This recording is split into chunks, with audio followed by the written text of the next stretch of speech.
The film starts with a tough US sailor. Mike tells a young woman goodbye at the airport and gets in a chopper to go to his next task.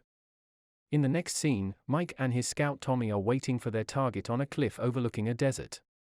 Tommy is always talking, while Mike is quieter and more serious. They see a lot of people on foot coming from one side and a lot of armed cars coming from the other. Sayed Asif, a 65-year-old terrorist, is the person Mike wants to kill. As Tommy and the man on the radio try to get Mike to do the hit, he learns that everyone is at a wedding and that the target might be the groom's father. When the man and bride block the goal, the situation gets even more complicated. Mike is told to kill the groom so that he can get to the goal, but he just can't do it. Mike tells his command center that he lost his target, which is not true. Then, armed men who are guarding the event see the two people. Then there is gunfire. The target runs away right away, while Mike and Tommy have to run away because armed men are after them. Who would turn into a terrorist just to watch over a couple getting married in the middle of nowhere? As they run, they break their GPS and hide behind a large rock.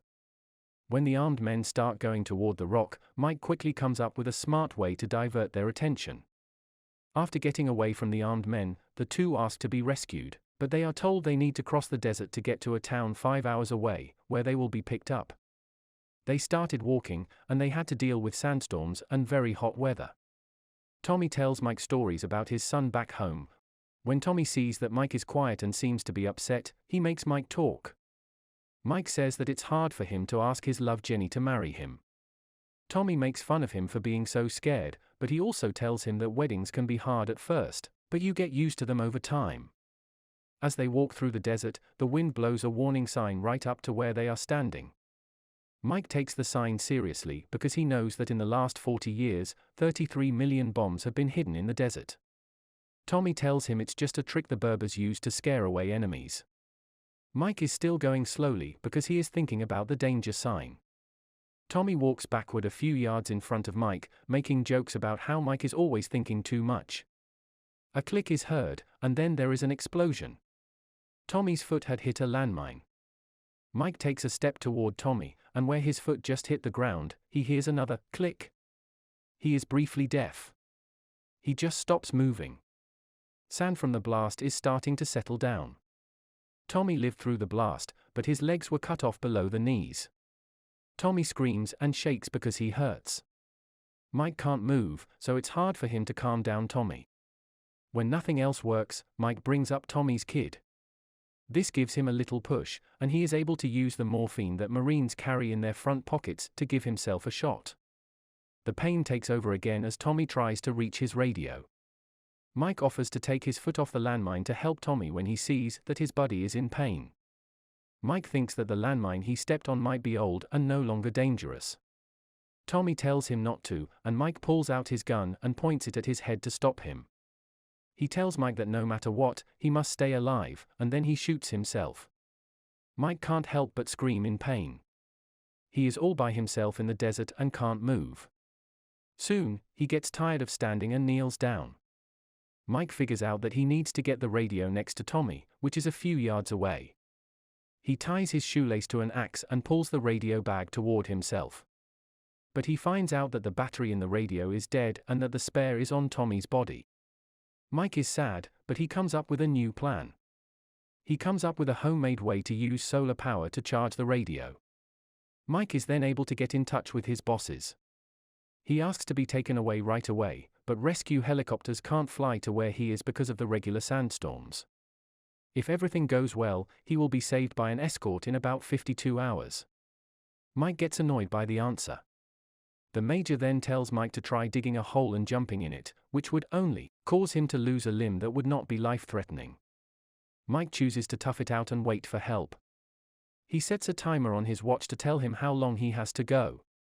Then, a huge sandstorm hits again with full force.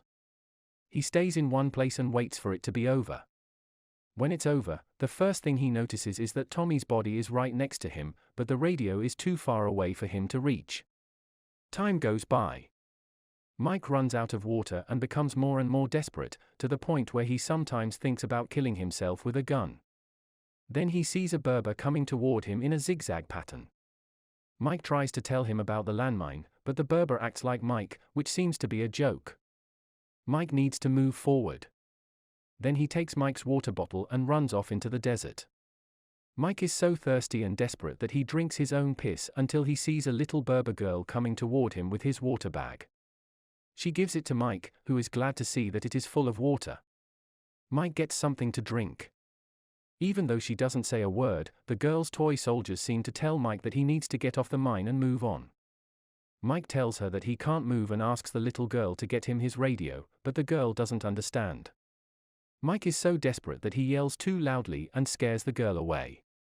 Soon it will be night, and the temperature will begin to drop. Mike makes a fire so he can stay warm. He starts to hear wild animal sounds. He pulls out his phone to keep himself busy and looks at pictures of his lover. He finds a movie his girlfriend sent him. Jenny tells Mike in the video that she's waiting for him. Mike needs to win the war as soon as possible and get back to her. Mike begins to get upset. He is worried that he might never see his girlfriend again. He's so tired of everything that's happening to him that he starts to fall asleep, but when he wakes up, the fire is out. There are wild animals all around him. He pulls out his gun to scare them away, but it doesn't work. He probably should have watched more Man vs. Wild. Tommy's dead body is taken away by the animals. One animal moves toward him, but Mike shoots it with his gun while shining his flashlight on it. When the animal steps on a landmine, it explodes, which scares away the other animals. When morning comes, the same Berber man stops by again.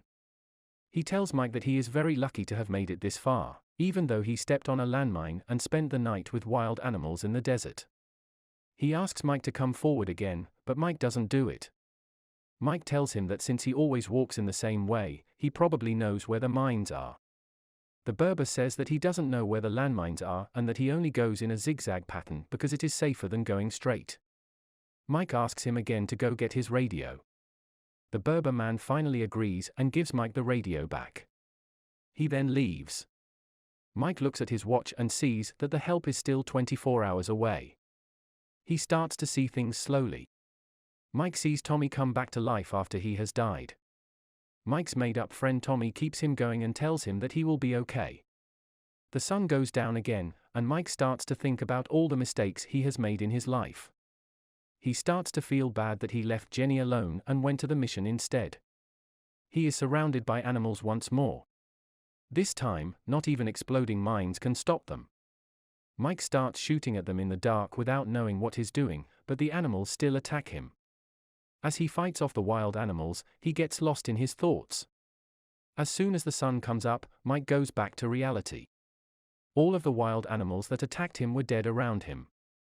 Mike hasn't moved in 45 hours while standing in the desert by himself with his foot on the mine. Then, he gets a message from his boss telling him that the relief team is going to be late. The older person asks him if he can hold on for 17 hours. Mike says that he has already pushed himself so far that he can't go any further. He is told by the major that someone wants to talk to him. Mike then hears Jenny's voice. Mike starts to apologize to her very quickly for leaving her, messing up everything, and breaking everything he touches. Then he starts to see Jenny sitting on a couch in the desert in front of him. He tries to get to her, but he starts to tire. He is about to fall over when Berber finds him, as if out of nowhere. The man starts to care for Mike's wounds and tells him about the time he lost a leg when he stepped on a mine. He tells Mike that when he lost his leg, he felt like he'd lost everything. But when he met his wife and had a daughter, the pain of losing his leg was gone. He says that we must keep going no matter what happens in our lives. Mike tells the man that he is lucky because his daughter brought him water and is very pretty and has her father's smile. The man tells Mike that he no longer has a daughter because she died in a mine explosion, while they were working together to dig out mines and put tin cans in their place. Mike listens, stunned. The Berber tells him that he's glad his daughter came to meet Mike, but he really needs to move on now. Then he walks away. Mike sees his daughter again. But she disappears quickly with the wind. Mike starts to see strange things again. He sees his violent father, who beat his mother while he stood by and did nothing. He goes to see his mother, who is dying. He also remembers how much fun he had with his girlfriend. At that time, he hears on the radio that the rescue team is coming up behind him and that they need him to tell them where he is. Before he can use his flare, the terrorists start shooting at him from over the hill. When Mike shoots, a nearby mine goes off, which sends the flare flying out of his hands and out of reach. He tries to shoot back, but he's not strong enough. But he thinks about his girlfriend and uses that to push himself. Mike then shoots at the ground with his gun, setting off mine blasts around him. This makes a cloud of sand smoke that hides him from the enemy. Then, he gets his sniper gun quickly and kills the attackers. Even though the relief team is close by, the flare is still too far away to reach. Mike remembers that the Berber told him, "You have to keep going."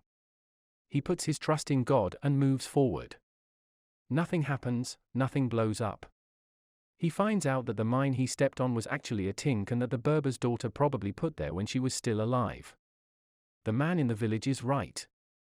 The peasant kept telling him that he could move on with his life and go back to his girlfriend the whole time. Mike is happy to be living, even though he was shot in the fight and didn't die. He starts to cry really hard. Maybe he was happy to know that he would be saved, or maybe he was mad at himself for not seeing how right the situation was. No matter what the reason was, one thing was certain: this event would totally change his life, and he had learned something important. He fires the flare and then falls to the ground. He is found by the recovery team, and he goes back home. Jenny is waiting for him at home at the airport with happy tears in her eyes. Even before he hugs her, he gets down on one knee, as he has done many times in his life. He then asks her to marry him and says he will never leave her alone again. One step at a time, they can move forward. Share your thoughts in the comments, give us a like and subscribe to the channel. See you in the next videos.